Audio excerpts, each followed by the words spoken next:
അതെ ഷഹൻഷാ, ഇത് ആകസ്മികമായി സംഭവിച്ചതൊന്നുമല്ല. ആരോ മനഃപൂർവ്വം ചെയ്തത് തന്നെയാണ്. നീ എന്താ പറഞ്ഞു വരുന്നത്? റുഖിയ ബീഗത്തിന് ഗർഭമലസാനുള്ള മരുന്നാണ് കൊടുത്തിരിക്കുന്നത് മഹാമംഗെ. ഒരു സാധാരണ മനുഷ്യന് ഇത് കഴിച്ചാൽ നന്നായിട്ട് ഉറക്കം വരും. എന്നാൽ ഇത് ഏതെങ്കിലും ഗർഭവതിയായ സ്ത്രീക്ക് നൽകിയാൽ അവരുടെ കുഞ്ഞിനെ നഷ്ടപ്പെടാൻ സാധ്യതയുണ്ട്. ഞാൻ ബീഗത്തിന്റെ രക്തത്തിൽ അതിന്റെ അടയാളങ്ങൾ കണ്ടതാണ്.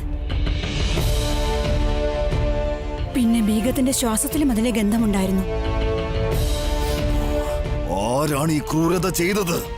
അതാണ് നമുക്ക് മനസ്സിലാകാത്തത് ഷെൻഷാ. പുറത്തുനിന്നും കൊട്ടാരത്തിലേക്ക് വന്ന എല്ലാ സാധനങ്ങളും നമ്മുടെ മേൽനോട്ടത്തിലാണ് അകത്തേക്ക് കൊണ്ടുവന്നത്. അതുപോലെ റുഖിയ ബീഗത്തിന് നൽകിയ എല്ലാ സാധനങ്ങളും നമ്മുടെ മുൻപിൽ വെച്ച് രുചിച്ചു നോക്കിയതാണ്. ഇങ്ങനെയും സംഭവിക്കാമല്ലോ. അവിടുന്ന് രുചിച്ചു നോക്കിയതിന് ശേഷം അതിൽ മരുന്ന് ചേർത്തതാണെങ്കിലോ? ആരായിരിക്കും ഈ അപരാധം ചെയ്തത്? നമ്മുടെ ഉടവാൾ അയാളുടെ രക്തം കണ്ടേ അടങ്ങൂ. പിന്നെ ഒരു കാര്യം കൂടി, ഈ മരുന്ന് ഒരിക്കലും മുഗൾ വംശം അവരുടെ പക്കൽ സൂക്ഷിക്കുന്ന ഒന്നല്ല, ഇവിടെ ഉണ്ടാക്കാറുമില്ല. നമ്മൾ ഇത്തരം മരുന്നുകൾ ഇവിടെ ഉപയോഗിക്കാറേയില്ല. ഇത് മുഗൾ വംശത്തിന് പുറത്തുനിന്നും വന്നതാണ്. മുഗൾ വംശത്തിന് പുറത്തു നിന്നോ? അതെ. റുഖിയ ബീഗം കഴിച്ചതോ അല്ലെങ്കിൽ രുചിച്ചു നോക്കിയതോ ആയോ എന്തോ ഒരു ഭക്ഷണത്തിൽ ഈ മരുന്ന് ചേർത്തിട്ടുണ്ടായിരുന്നു. അതുകൊണ്ടാണ് അവരുടെ ശ്വാസത്തിൽ ഇതിന്റെ ഗന്ധമുണ്ടായത്.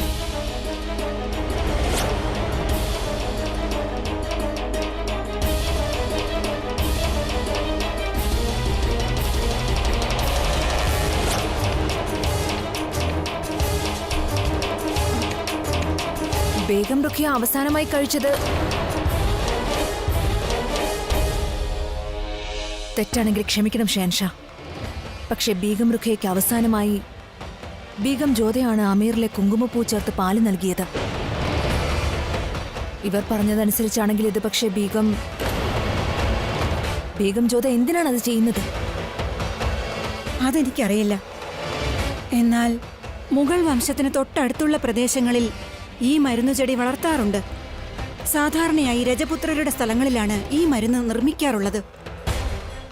അഥവാ ഈ പറഞ്ഞത് കള്ളമാണെന്ന് തെളിഞ്ഞാൽ ഏറ്റവും ആദ്യം നിങ്ങളെയാകും വധിക്കാൻ പോകുന്നത്. എനിക്കിത് തെളിയിക്കാൻ കഴിയും പ്രഭു. കുങ്കുമപ്പൂവിന്റെ ചെപ്പുകളെല്ലാം കൊണ്ടുവരട്ടെ.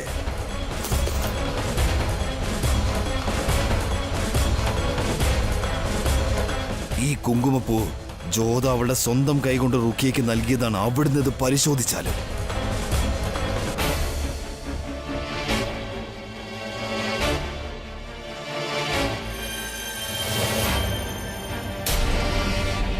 നോക്കൂ ഷഹൻഷാ, ഞാൻ ഈ കുങ്കുമപ്പൂ ഈ പാലിൽ ചേർക്കുകയാണ്.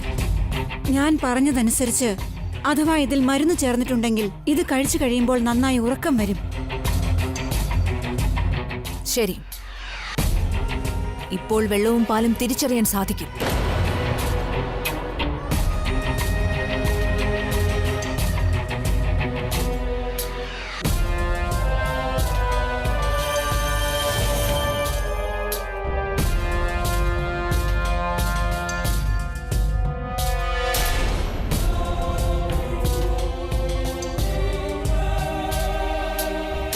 ഇതാ നോക്കൂ ഷെൻഷാ, മഹാമംഗിയുടെ ശ്വാസത്തിലും അതേ ഗന്ധമാണ്. ഈ കുങ്കുമപ്പൂവിൽ തന്നെയാണ് ആ മരുന്ന് ചേർന്നിട്ടുള്ളത്.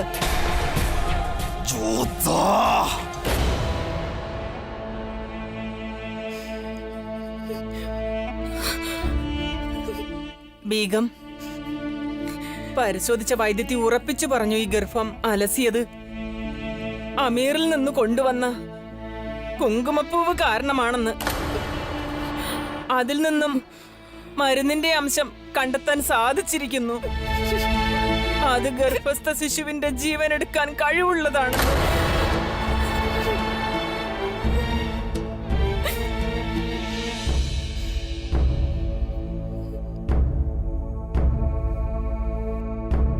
എല്ലാവരും പോകൂ.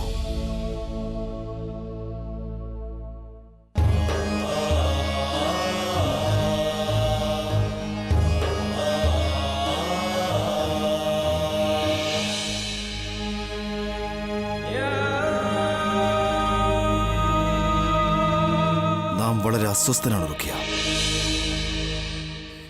അസ്വസ്ഥത എനിക്കുമുണ്ട് ജലാൽ. അസ്വസ്ഥതയുടെ കാരണം അറിഞ്ഞതിനു ശേഷവും അങ്ങ് ആദ്യം ഇവിടേക്ക് വന്നു. അവിടെ ചെന്ന് അപരാധിക്ക് ശിക്ഷ നൽകിയില്ല. റുക്കിയ, നമുക്കെല്ലാം മനസ്സിലായി ജലാൽ. ആ ജോത കാരണം നമ്മുടെ സ്വപ്നങ്ങളെല്ലാം തകർന്നു ജലാൽ. വഞ്ചകിയാണവൾ. നിഷ്കളങ്ക ചമഞ്ഞ് നമ്മുടെ കുഞ്ഞിന്റെ നല്ല ഭാവിക്കായി സമ്മാനമായി വന്നു. എന്നിട്ട് വലിയൊരു ചതി നടത്തി തിരികെ പോയി. നമ്മുടെ കുഞ്ഞിന്റെ നന്മയ്ക്കായി പ്രാർത്ഥിക്കാമെന്നും പറഞ്ഞു പോയി. എന്നിട്ട് നമ്മുടെ കുഞ്ഞിന്റെ ജീവൻ എടുത്തു. വളരെ സ്നേഹം അഭിനയിച്ച് വിഷം നൽകി നമ്മുടെ കുഞ്ഞിനെ കൊന്നു. സമ്മാനമായി നൽകി.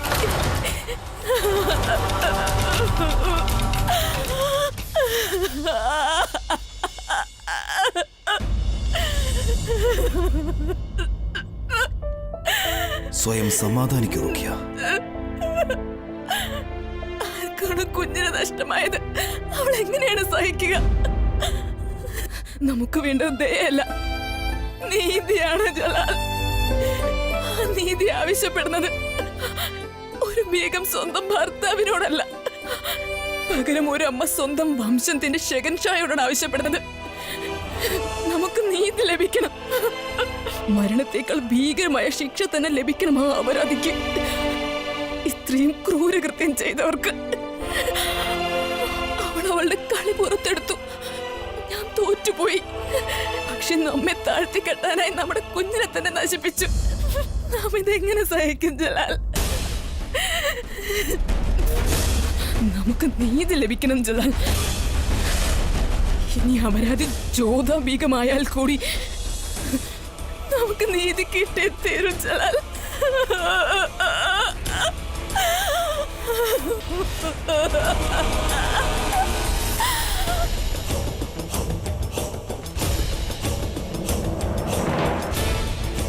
ഒരു തവണ രാജാവ് ഒരു തീരുമാനമെടുത്താൽ അതിൽ നിന്ന് ഒരിക്കലും പിന്തിരിയുകയില്ല. നോമി ശത്രുവിനെ കൊല്ലാൻ തീരുമാനമെടുത്തു കഴിഞ്ഞു.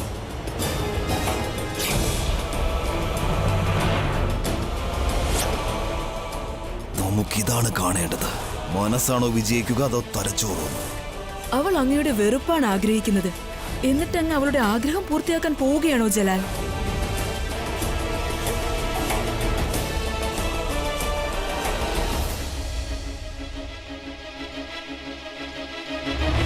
ശ്രദ്ധിക്കൂ, മുഗൾ വംശത്തിന്റെ ധീരവീരനായ ഷഹൻഷായായ ബാദുഷാ ജലാലുദ്ദീൻ മുഹമ്മദ് ഇതാ കടന്നു വരികയാണ്.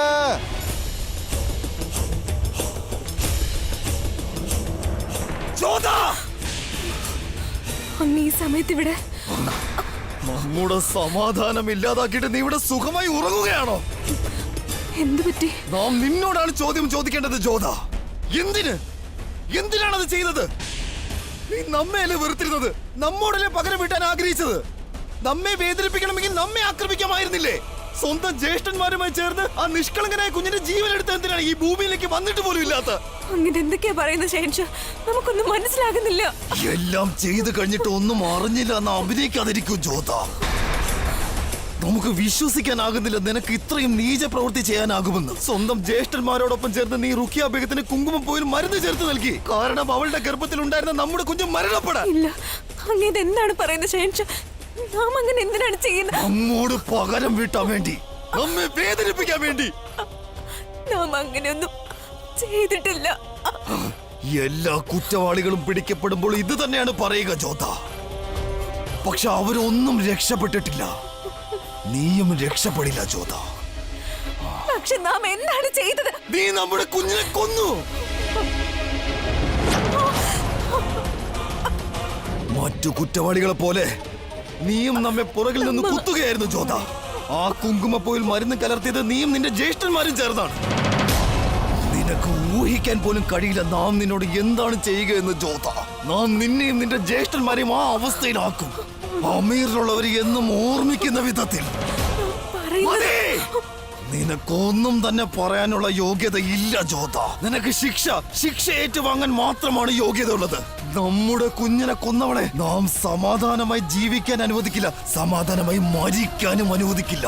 നാം നിനക്ക് മരണത്തെക്കാൾ ഭീകരമായ ശിക്ഷ നൽകും ജോധ. ഇന്നത്തെ രാത്രി നിന്റെ അവസാനത്തെ രാത്രിയാണ്. നാളെ എല്ലാവരുടെയും മുൻപിൽ വെച്ച് നാം നിനക്കും നിന്റെ ജ്യേഷ്ഠന്മാർക്കും നിങ്ങളുടെ അപരാധത്തിനുള്ള ശിക്ഷ നൽകും.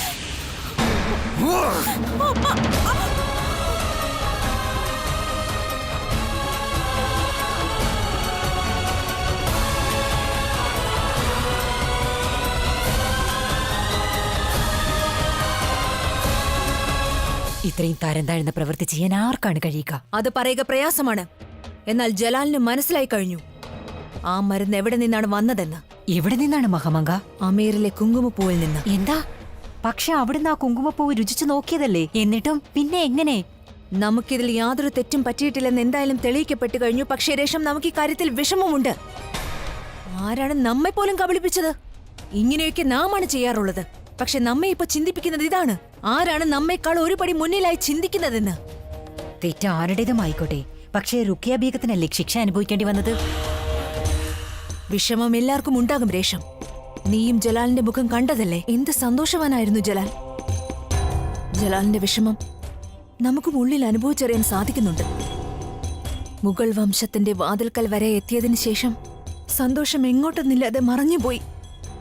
അതിനർത്ഥം ജോധാ ബീഗം പാലിൽ ചേർത്ത് നൽകിയ കുങ്കുമപ്പൂവിൽ മരുന്ന് ചേർത്തിരുന്നുവെന്നാണോ? അങ്ങനെയാണ് തെളിയിക്കപ്പെട്ടത്. പക്ഷെ നിനക്കൊരു കാര്യം അറിയാമോ? എന്തുകൊണ്ടോ നമുക്ക് തോന്നുന്നു അത് ബീഗം ജ്യോതിക്ക് പോലും അറിയില്ലായിരുന്നുവെന്ന്. പാലിൽ ചേർത്ത് നൽകിയ കുങ്കുമപ്പൂവിൽ മരുന്ന് കലർന്നിട്ടുണ്ടാവുമായിരുന്നെന്ന്. എനിക്കൊന്നും മനസ്സിലാകുന്നില്ല. ഇതാകെ ദുരൂഹമാണല്ലോ മഹാമംഗ. ദുരൂഹമെന്ന് മാത്രമല്ല, അന്യദേശത്ത് നിന്നും വന്നതാണിത്. കാരണം ഇക്കാര്യം വ്യക്തമായി കഴിഞ്ഞു. ഇത്രയും അപകടകരമായ വിഷം മുഗൾ വംശത്തിൽ നിർമ്മിക്കാൻ സാധ്യതയില്ലെന്ന്. അതായത് ഈ വിഷം പുറത്തുനിന്നും വന്നതാണ്. വിചാരിക്കുന്നത് പോലെയല്ല. ആരോ ഉണ്ട് മുഗൾ വംശത്തിന്റെ ഏറ്റവും വലിയ ശത്രുവായി. പിന്നെ നമുക്ക് പൂർണ്ണ വിശ്വാസമുണ്ട് രേഷം, അയാൾ മറ്റെവിടെയുമല്ല, നമ്മുടെ ആഗ്രയിൽ ഈ കൊട്ടാരത്തിൽ തന്നെ ഉണ്ടെന്നുള്ളത്. അയാൾ ആരായാലും ഷെഹൻഷാ അയാളെ വെറുതെ വിടാൻ പോകുന്നില്ല. അയാൾ ഏറ്റവും വലിയ ശിക്ഷ അനുഭവിക്കും. അതെ, അയാൾക്ക് ഏറ്റവും വലിയ ശിക്ഷ തന്നെ ലഭിക്കും. പക്ഷെ അതുകൊണ്ട് എന്താ കാര്യം?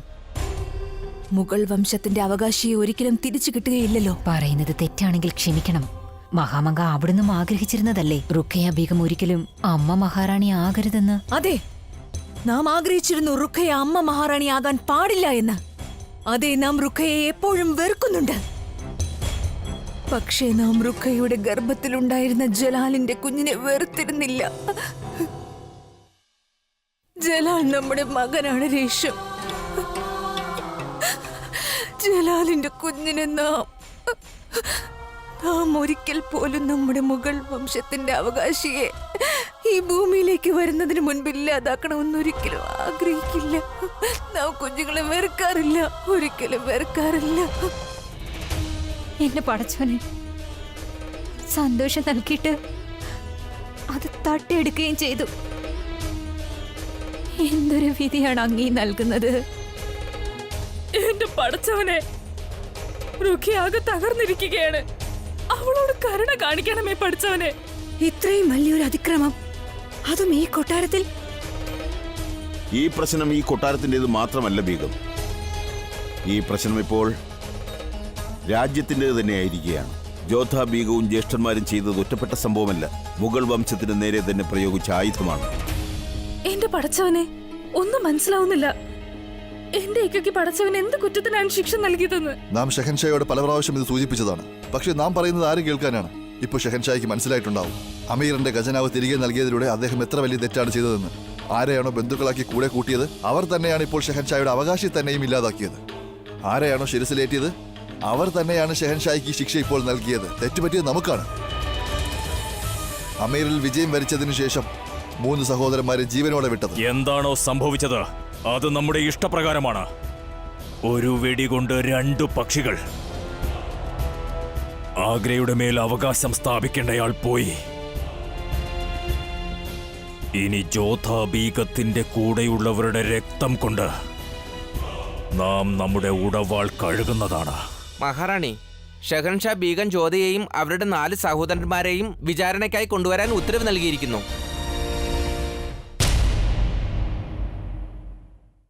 ഇവരെയെല്ലാം വിചാരണയ്ക്ക് കൊണ്ടുവരിക. ഞങ്ങൾ ചെയ്ത അപരാധം എന്താണ്? ഓ, മുഗൾ വംശത്തിന്റെ ജനിക്കാൻ പോകുന്ന അവകാശിയെ കൊന്നുകളയുന്നത്, അതും ഷെഹൻഷാ ജലാലുദ്ദീൻ മുഹമ്മദിന്റെ ജനിക്കാൻ പോകുന്ന കുഞ്ഞിനെ കൊന്നുകളയുന്നത്. എന്താ ഇതൊന്നും നിങ്ങളുടെ കണ്ണിൽ കുറ്റമായി തോന്നുന്നില്ലേ? ഇത് കള്ളമാണ് ഷറഫുദ്ദീൻ. ഞങ്ങളിൽ ആരും അങ്ങനെയൊന്നും ചെയ്തിട്ടില്ല. ഞങ്ങൾക്കെതിരായി എന്തോ ആസൂത്രണം നടന്നിട്ടുണ്ട്. എന്തു പറയാനുണ്ടെങ്കിലും ഷെഹൻഷായുടെ മുമ്പിൽ വെച്ച് പറയൂ. തുറന്ന സഭയിൽ വെച്ച് കൊണ്ടുപോകൂ ഇവരെ.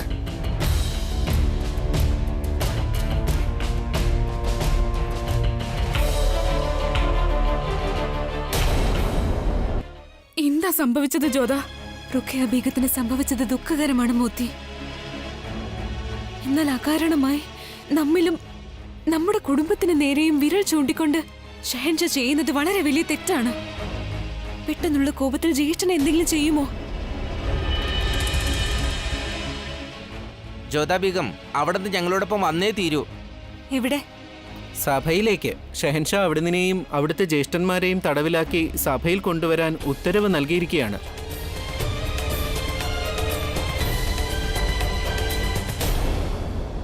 റുഖിയ, പഠിച്ചവൻ വേദന നൽകിയാൽ അത് പരിഹരിക്കുകയും ചെയ്യും.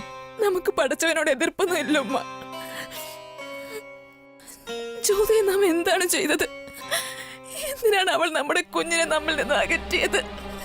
സ്വന്തം ജ്യേഷ്ഠന്മാരോട് ചേർന്ന് ഇത്രയും വലിയ ക്രൂരത ചെയ്തത്.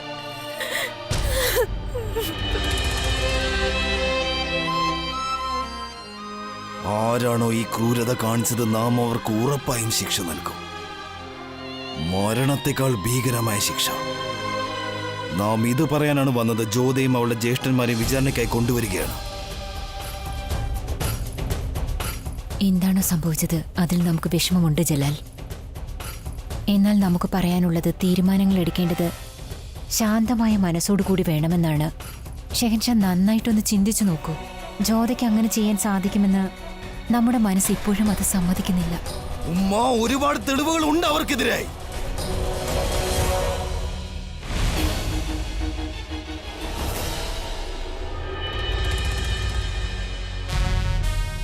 നമുക്ക് ഒരുക്കങ്ങളല്ല, നീതിയാണ് വേണ്ടത്.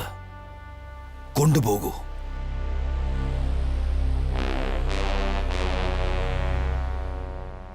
ബാദ്ഷയോട് നാം ക്ഷമ ചോദിക്കുന്നു. അങ്ങയെ കാണാൻ നമുക്കാരെയും കാണണ്ട. എന്നോട് ക്ഷമിക്കണം പ്രഭു. സലീമ ബീഗമാണ് വന്നിരിക്കുന്നത്.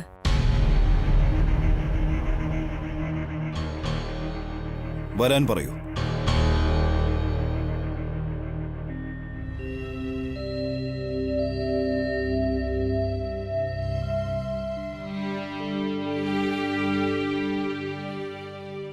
അങ്ങക്ക് സംഭവിച്ച ഈ ദുരവസ്ഥയിൽ നിന്നും, അങ്ങ് അനുഭവിക്കുന്ന ഈ വേദനയിൽ നിന്നും മോചനം നേടാനുള്ള ശക്തി തീർച്ചയായും പഠിച്ചവൻ അങ്ങയ്ക്ക് നൽകും. ഞാനും ഒരു അമ്മയാണ്. ഒരമ്മയ്ക്ക് തന്റെ കുഞ്ഞെത്ര വിലപ്പെട്ടതാണെന്ന് നമുക്ക് വളരെ നന്നായി അറിയാം. നമ്മുടെ പക്കൽ അങ്ങയെ ആശ്വസിപ്പിക്കാൻ വാക്കുകളൊന്നുമില്ല. എന്താ ഇത് പറയാനാണോ അവിടുന്ന് ഇവിടേക്ക് വന്നത്? അല്ല ഷെഹൻഷാ, നാം അങ്ങയുടെ ചെറിയൊരു അപേക്ഷയുമായി വന്നതാണ്. നാം കേട്ടു അവിടുന്ന് ജ്യോതാബീഗത്തിന് ഇതിൽ പങ്കുണ്ടെന്ന് വിശ്വസിക്കുന്നുണ്ടെന്ന്. നമ്മുടെ മനസ്സത് വിശ്വസിക്കുന്നില്ല പ്രഭു. ജ്യോതാബീഗം കുഞ്ഞുങ്ങളെ ഒരുപാട് സ്നേഹിക്കുന്നവളാണ്. അവൾക്കൊരിക്കലും അങ്ങനെ ചെയ്യാനേ സാധിക്കില്ല. ഇത്രയും കുറച്ച് ദിവസത്തിനകം അവൾ റഹീമുമായി എത്ര അടുത്തിരിക്കുന്നു. അത് കാണുമ്പോൾ നമുക്ക് അവിടുന്ന് ഇവിടെ ജ്യോതിയുടെ ഭാഗം പറയാനാണ് വന്നതെങ്കിൽ അവിടത്തേക്ക് പോകാവുന്നതാണ്. നാം ഇവിടെ ആരുടെയും ഭാഗം പറയാൻ വന്നതല്ല പ്രഭു. നാം അങ്ങയോട് ഇത്രമാത്രം അപേക്ഷിക്കാനാണ് വന്നത്. അവിടുന്ന് ഈ രാജ്യത്തിന്റെ ഷെഹൻഷായാണ്. എല്ലാവരും നീതിക്കായി അങ്ങയെ മാത്രമാണ് ആശ്രയിക്കുന്നത്. അപ്പോൾ അവർക്ക് നീതി നൽകുക എന്നത് അങ്ങയുടെയും ധർമ്മമാണ്. ആരാണോ അങ്ങയെ നീതി പാലിക്കാൻ പഠിപ്പിച്ചത്, ആ ബൈരാങ്കാനോട് അങ്ങ് നീതി പുലർത്തുക തന്നെ വേണം. ഒരേ ഒരു തവണ ഇത് ചിന്തിച്ചു നോക്കൂ. അദ്ദേഹം ഇവിടെ ഉണ്ടായിരുന്നെങ്കിൽ ഈ പ്രശ്നത്തെ എങ്ങനെയാകും കാണുക എന്ന്. ഓർമ്മിപ്പിച്ചതിന് നന്ദി സലീമ ബീഗം. അവിടുന്ന് പറഞ്ഞത് ശരി തന്നെയാണ്. അത് നമുക്കും അറിയാവുന്നതാണ്. എല്ലാമായ ബൈറാം ഖാൻ മരിച്ചു കഴിഞ്ഞു. അദ്ദേഹം ഇപ്പോൾ ഈ ഭൂമിയിലില്ല. അവിടുന്ന് പറഞ്ഞതുപോലെ തന്നെ നാം ഒരു ബാദ്ഷായാണ്. നമുക്ക് നന്നായി തീരുമാനങ്ങൾ എടുക്കാൻ കഴിയും. നമുക്ക് ആരുടെയും ഉപദേശം ആവശ്യമില്ല. അവിടുന്ന് പോകാവുന്നതാണ്.